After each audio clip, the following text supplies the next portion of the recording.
ये video one of the most important video होगी for JEE 2025 aspirant. ये कोई स्ट्रैटेजिक वीडियो नहीं होगी जिसके अंदर मैं बताऊंगा कि बैकलॉग कैसे क्लियर करने हैं, स्कोर कैसे बढ़ाना है।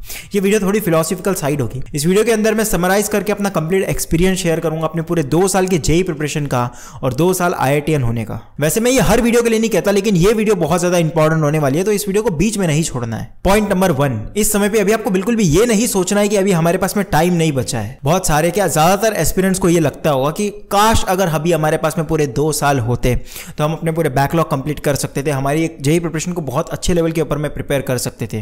काश जब हमने अपनी प्रिपरेशन स्टार्ट की थी हम वापस उसी पॉइंट के ऊपर में जा सके ताकि हमें पूरे 2 साल मिले। अभी आपके पास पूरी 12th बची हुई है। जब आपके पूरे 12th का सिलेबस कंप्लीट हो जाएगा तब भी आपको यही लगेगा कि अगर मेरे पास पूरा 1 साल होता तो मैं आज बहुत अच्छे पोजीशन के ऊपर में होता। वेल, सिलेबस वाइज तो जेईई के अंदर में 50-50% वेटेज होता है 11th और 12th का, लेकिन अगर आप टाइम के इंपॉर्टेंट वाइज देखो तो 25% इंपॉर्टेंट होती है 11th और वही 75% इंपॉर्टेंट होती है 12th, क्योंकि आपके स्टडी का ग्राफ कभी भी ऐसे नहीं चलता, वो एक्सपोनेंशियली ग्रो करता है। वेल, मैं ये तो बिल्कुल नहीं कहूंगा कि आपकी 11th इंपॉर्टेंट नहीं थी, क्योंकि मैं डे 1 से बोल रहा हूं 11th बहुत ज्यादा इंपॉर्टेंट होती है। इसने अपनी 11th बिना बैकलॉग के साथ निकाल दी, उसके 99% आने से कोई नहीं रोक सकता। लेकिन जो अभी आपकी आने वाली 12th बची है इसका इंपॉर्टेंस बहुत ज्यादा है और इसलिए टाइम को लेकर बिल्कुल नहीं रोना है। आप एक ऐसे क्रिटिकल पॉइंट पे हो और आपके पास इतना सफिशिएंट टाइम है कि इसके बाद अगर आप सारी चीजें स्ट्रेटेजिकली फॉलो करते हो तो पॉसिबिलिटी है कि आप अंडर 500 अंडर 100 रैंक तक ला सकते हो। बट यही चीज शायद तब बोलना पॉसिबल नहीं होगी जब आपका पूरा 12th का सिलेबस भी कंप्लीट हो चुका होगा। सो इसलिए टाइम नहीं है ये बोल के बिल्कुल नहीं रोना, जो टाइम बचा है उसकी इंपॉर्टेंस समझनी है। बट मैं हमेशा से एक चीज रिकमेंड करता हूं कि अगर आप अफोर्ड कर सकते हो तो आपको किसी एक प्लेटफॉर्म से जुड़ना बहुत ज्यादा जरूरी है। आपको मैक्सिमम ट्राई करना है कि आप जितना इंटरनेट से दूर रहोगे उतना आपके लिए बेटर होगा, और इसीलिए अगर आप एक प्लेटफॉर्म से जुड़कर पढ़ रहे हो तो ये आपके लिए बहुत ज्यादा हेल्पफुल होता है। Let me introduce the best and most affordable platform PW। The occasion of विश्वास दिवस PW ने सेलिब्रेट किया एक मेगा इवेंट, और ये भारत का सबसे बड़ा शिक्षा महोत्सव है। तो लेट्स सेलिब्रेट #भारत का विश्वास। और इस ऑनगोइंग सेलिब्रेशन को ज्वाइन करना इसलिए इंपॉर्टेंट है क्योंकि PW is coming with amazing offers for you. Make sure to grab this offer, क्योंकि ये सिर्फ और सिर्फ लिमिटेड टाइम के लिए ही वैलिड है। Let me explain batches here. Arjuna JEE 2025 जिसका डिस्काउंटेड प्राइस है 4500 रुपीज, और ये बैच स्टार्ट होगी from 8 April 2024। Arjuna JEE Hindi 2025 जिसका डिस्काउंटेड प्राइस है सिर्फ 2500 रुपीज, और ये बैच भी स्टार्ट होगी फ्रॉम 8 अप्रैल 2024। लक्ष्य जेईई 2025 जिसका डिस्काउंटेड प्राइस है सिर्फ 4500 रुपीज, और ये बैच स्टार्ट होगी फ्रॉम 1 अप्रैल 2024। लक्ष्य जेईई हिंदी 2025 जिसका डिस्काउंटेड प्राइस है सिर्फ 2500 रुपीज, और ये बैच स्टार्ट होगी फ्रॉम 1 अप्रैल 2024। प्रयास जेईई हिंदी 2025 जिसका डिस्काउंटेड प्राइस है 2500 रुपीज, और ये बैच स्टार्ट होगी फ्रॉम 8 अप्रैल 2024। प्रयास जेईई 2025 जिसका डिस्काउंटेड प्राइस है 4600 रुपीज, और ये बैच स्टार्ट होगी from 8 April 2024। On the occasion of विश्वास दिवस, PW is giving you free access of Arjuna JEE 1.2024 and Arjuna JEE 2.2024 when you buy Lakshya JEE 2025. Plus, every batch is available in Hindi language also for you separately. So, what are you waiting for? ये batches में आपको offer करते हैं India के top educators जो बनाएंगे आपको physics, chemistry, maths में expert. Classes will be 6 days a week and 3 recorded lectures per day. Daily practice problem with their video solution in quiz format. PDF notes of each class will be uploaded on PW app. Scheduled test will be held according to the planner. And for books, you can use JEE books available on PW store,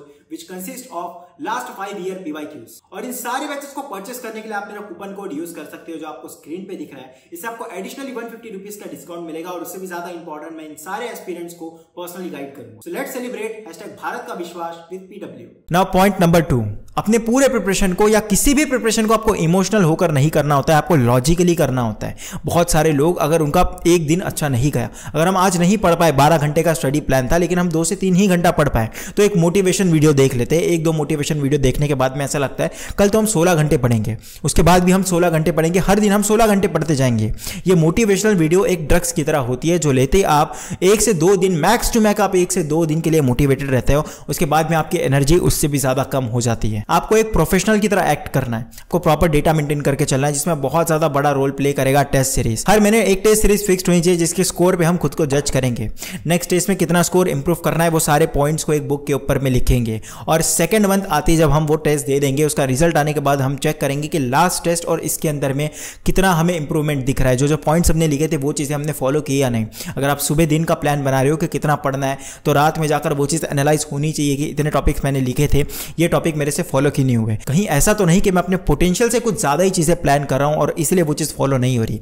ये proper आपको data maintain करके चलना पड़ेगा, क्योंकि दिमाग हर चीज़ याद नहीं रखता, इसलिए आपको हर चीज़ ऑन पेपर होनी बहुत ज़्यादा ज़रूरी है। क्योंकि अगर आप कोई स्ट्रैटेजी फॉलो कर रहे हो, कोई प्लान को फॉलो कर रहे हो, आपने 4 चीज़ें लिखी कि मुझे इसे इंप्रूव करना है, अगर वो नेक्स्ट वीक इंप्रूव नहीं होती तो आपको पता रहेगा कि ये मैंने लिखा था मेरे से इंप्रूव नहीं हुई, उसके नेक्स्ट वीक भी नहीं होती, तो आपको कहीं ना कहीं वो दिमाग में रहेगा कि ये चीज़ें फॉलो नहीं हो रही है। एक पॉइंट के बाद वो आप एक्शन लेना उसके ऊपर में स्टार्ट करोगे। लेकिन वही जब आप इमोशनली ये सारी चीज़ों को याद रखने की कोशिश करते हो, जैसे आप रिमाइंड कर पा रहे होंगे कि जब आपने डे 1 की जेईई की प्रिपरेशन की थी तब तो हम 16-17 घंटे पढ़ते थे, लेकिन जैसे जैसे टाइम बीतता गया हमारी प्रिपरेशन कम होते गई, और बस वही मोटिवेटेड वीडियो देखकर, वही मोटिवेशन वाली वीडियो देखकर हम कहते हैं कि नेक्स्ट डे हम 16 घंटे पढ़ेंगे, उसके बाद भी हम 16 घंटे पढ़ते जाएंगे, लेकिन ये चीज़ कभी फॉलो हो नहीं पाती। इसलिए हर चीज़ को ऑन पेपर रखना बहुत ज़्यादा इंपॉर्टेंट है। कोई चीज़ अगर फॉलो नहीं हो रही, अगर हमारा स्कोर इंप्रूव नहीं हो रहा, तो ये एक सीरियस टॉपिक है जिस पे आपको एक्शन लेने की जरूरत होगी। अब थर्ड एक ऐसा इंपॉर्टेंट पॉइंट है जो आपके स्टडी टाइम को डेली के 1 से 2 घंटा बढ़ा सकता है और आपकी एफिशिएंसी भी बढ़ाएगा। सो अब आते हैं पॉइंट नंबर 3 के ऊपर में। आपको आईआईटी पे फोकस नहीं करना, आपको जेईई के ऊपर में फोकस करना है। ये एक बहुत इंपॉर्टेंट लाइन है। मैं ज़्यादातर एस्पिरेंट्स को देखता हूं जो दिन भर बस आईआईटी के सपने देख रहे होते हैं कि एक बार अगर आईआईटी की लाइफ मिल गई तो हमारा माहौल कैसे होगा, आजू बाजू वाले लोग कैसे सोचेंगे, फ्रेंड्स कैसे सोचेंगे, हम क्या फील करेंगे। वो मोटिवेशन वाले स्टेटस, वो वीडियोस देखते हैं जिसके अंदर में तरह तरह के अलग अलग म्यूजिक चलाए जाते हैं, इधर उधर से आग निकल रही होती है। बस इसमें कुछ टीचर्स का भी बड़ा रोल है जो अपने पीआर के लिए ये सारी चीज़ें प्रमोट करते हैं। जैसे आईआईटी बॉम्बे का कोई आईडी कार्ड दिखा रहा है, कोई बता रहा है कि आईआईटी के प्रॉफ ऐसे होते हैं, उसके बाद में ये टॉपर था जिसकी ऑल इंडिया रैंक 2 थी, उसने फिर ड्रॉप लिया। ये सारी फालतू चीज़ें आपके पूरे जेईई के प्रिपरेशन में, जब आप किसी ऑल इंडिया रैंक 1 या ऑल इंडिया रैंक जितने भी अंडर 10 आते हैं, अगर आप उनसे पूछोगे तो उन्होंने कभी आईआईटी की लाइफ के सपने बिल्कुल नहीं देखे थे। उनके लिए आईआईटी कोई बड़ ड्रीम नहीं था, उनके लिए आईआईटी एक नॉर्मल सा कॉलेज था, एक नॉर्मल सी यूनिवर्सिटी थी। आपका जो भी ड्रीम है, जो भी गोल्स है, वो कॉलेज मिलने के बाद पूरे हो सकते हैं, लेकिन पूरे जेईई के प्रिपरेशन के दौरान फोकस सिर्फ और सिर्फ जेईई पे होना चाहिए, ना कि उस आईआईटी के बिल्डिंग पर, ना कि उस इमोशन के ऊपर में। पूरे दिन भर बस इसी के सपने देखना, इसी के बार बार स्टेटस देखते रहना, इसी के बार बार शॉर्ट्स वीडियो देखते रहना, इससे बहुत ज्यादा टाइम वेस्ट होता है। और इससे सिर्फ उतना ही टाइम वेस्ट नहीं होता जितने देर के लिए आप ये वीडियो देख रहे हो। पूरे दिन में जब आप पढ़ते रहते हो, हर चीज वो आपके दिमाग में घूमते रहती है और इससे कोई मोटिवेशन नहीं मिलता। कुछ लोग कहते हैं कि आईआईटी की फोटो लगाने से हमें मोटिवेशन मिलता है, इससे कोई मोटिवेशन नहीं मिलता। सीधा सीधा फोकस करो जेईई के ऊपर में, जेईई के स्कोर बढ़ाने के ऊपर में। एक बार जेईई का स्कोर आ गया, आईआईटी भी मिल जाएगी। क्योंकि ये चीज ने मुझे पर्सनली बहुत ज्यादा हेल्प की थी, क्योंकि मैं अपने पूरे 11th में यही सारी फालतू चीजें इमेजिन करते रहता था कि आईआईटी बॉम्बे जाने के बाद में लाइफ कैसी होगी। ये कुछ फ्रेंड्स जो मेरे मजाक उड़ाते थे, इनको मैं किस तरीके से अपनी सक्सेस दिखाऊंगा, ये सारी बकवास चीजें, और इससे बस आपकी एफिशिएंसी कम होगी पढ़ाई में।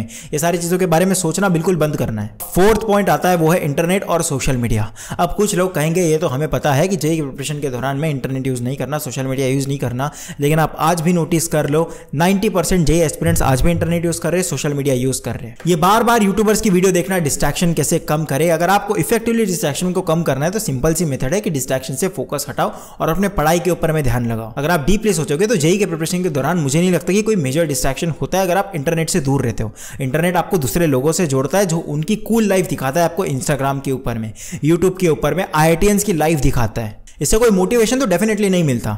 मेरे टाइम पे मैंने कभी भी इंस्टाग्राम अपने जेईई के प्रिपरेशन के दौरान यूज नहीं किया था, तो मेरे लिए कभी भी डिस्ट्रैक्शन नहीं था। जैसे आज भी मैंने आज तक स्नैपचैट यूज नहीं किया तो मुझे वो डिस्ट्रैक्शन नहीं लगता। वहीं कुछ लोग उसके ऊपर में 1-1, 2-2 घंटा डेली का स्पेंड कर रहे हैं। सो इसीलिए अगर आप अभी तक ऐसे किसी सोशल मीडिया प्लेटफॉर्म के ऊपर में नहीं गए तो इसे सामने जाने के ट्राई भी मत करना, और अगर आप किसी प्लेटफॉर्म के ऊपर में हो तो उसे बंद करने की कोशिश करो। अगर यूट्यूब के ऊपर में भी कोई इंपॉर्टेंट वीडियो देखनी है तो जब उस वीडियो का नोटिफिकेशन आए तब जाकर सिर्फ उसी वीडियो को देखना है, या यूट्यूब के ऊपर में 1 घंटे पहले जाकर जो वीडियो आपको देखनी है उसको वॉच लेटर में डालकर 1 घंटे बाद जाकर उसको देखना है। लेकिन YouTube जो वीडियोस आपको रिकमेंड करता है उस वीडियो के ऊपर में कभी भी क्लिक नहीं करना है। अब इस वीडियो के अंदर में बताई गई ज्यादातर चीजें आपको ऐसे लगेगी कि ये सारी चीजें तो हमें ऑलरेडी पता थी, जो हर कोई दूसरा तीसरा चैनल हमें बता रहा है। लेकिन ये चीज जब आप अपनी पूरी जेईई की प्रिपरेशन कंप्लीट कर लोगे और जब आपका सिलेक्शन नहीं होगा तब समझ में आएगी कि ये कितनी ज्यादा इंपॉर्टेंट चीज थी। इसका एक एक पॉइंट कितना ज्यादा इंपॉर्टेंट था जो आपके रैंक को हजारों रैंक से ऊपर कर सकता है। So I hope this video will help you. आपकी जेईई की प्रिपरेशन को पूरा 1 साल बचा हुआ है और उस 1 साल के अंदर में किसी की रैंक अंडर 100 होगी तो किसी का सिलेक्शन तक नहीं हो रहा होगा। And mind my words, no matter what आपने कितना हार्डवर्क किया, कितने लेक्चर्स देखे, कितने घंटे बैठकर पढ़ा, लेकिन अगर आपका सिलेक्शन के लिए 1 मार्क भी कम आता है तो वो पूरा हार्डवर्क और पूरी मेहनत किसी काम की नहीं रहेगी, क्योंकि सोसाइटी या खुद आपके पेरेंट्स आपका हार्डवर्क नहीं देखेंगे, वो सिर्फ सिलेक्शन देखेंगे।